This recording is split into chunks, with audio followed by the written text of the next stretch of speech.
தண்டனை கொடுங்க, 10 ரூபாய்க்கு சம்பளம் கொடுங்க, அதுக்கப்புறம் 1 ரூபாய் எக்ஸ்ட்ரா வச்சுட்டா கூட. அவர் சொல்றாரு 10 ரூபாய் எக்ஸ்ட்ரா வச்சுட்டா சஸ்பென்ஷனு. 1 ரூபாய் காயின் இல்லையா, 2 ரூபாய் காயின் இல்லையா, 5 ரூபாய் காயின் இல்லையா? எதுக்கு 1 ரூபாய் கூட வைக்கணும்? ஊழல் இல்லாதெல்லாம் மாத்திங்களா? நாங்க ரெடி. தமிழ்நாடு டாஸ்மாக் விற்பனையாளர் சங்கம் நாங்க சொல்றோம், 10 ரூபா வாங்காம இருக்கிறதுக்கு நாங்க ரெடி. பணி நிரந்தரம் கொடுக்கறதுக்கு நீங்க ரெடியா? அவ்வளவுதான். பணி நிரந்தரம் வேண்டும். மதுவை ஒழிப்போம், மக்களை காப்போம். இன்னைக்கு மிஷினை கொண்டு வந்து தொழிலாளர்களை யாரையும் துன்புறுத்தக்கூடாது, மாற்றுத்திட்டம் கொண்டு வருவோம்னு சொல்லி மிஷின் மூலமா கொண்டு வரணும்னு நினைக்கிறாங்க. அதை நாங்க வரவேற்கிறோம்.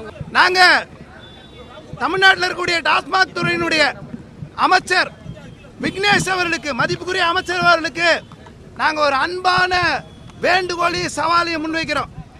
நீங்க ஒரு மாதம் இந்த டாஸ்மாக் கடைகள்ல 11,000 ரூபாய் சம்பளத்தோட நீங்க ஒரு மாசம் வந்து மதுபான விற்பனையில 11,000 ரூபாயில நீங்க இந்த சம்பளத்தை வாழ்ந்து காட்டிட்டீங்கன்னா, இப்ப 200 பேரை சஸ்பெண்ட் பண்ணி வச்சிருக்கேன்னு சொல்றீங்க. எங்க தொழிலாளி அத்தனை பேரும் 11,000 ரூபாய் சம்பளத்தை அவங்க வாழ்நாள் முழுக்க வேலை செய்வதற்கு தயாரா இருக்காங்க. உங்க அமைச்சர் நீங்க வந்து இந்த கோரிக்கையை நிறைவேற்றணும் நாங்க கேட்டுக்கிறோம்.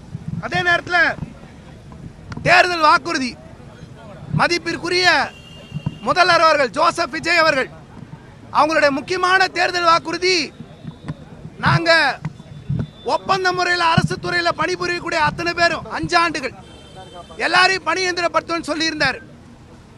டாஸ்மாக் ஊழியர்கள் 23 வருஷம் வேலை பார்த்திருக்காங்க.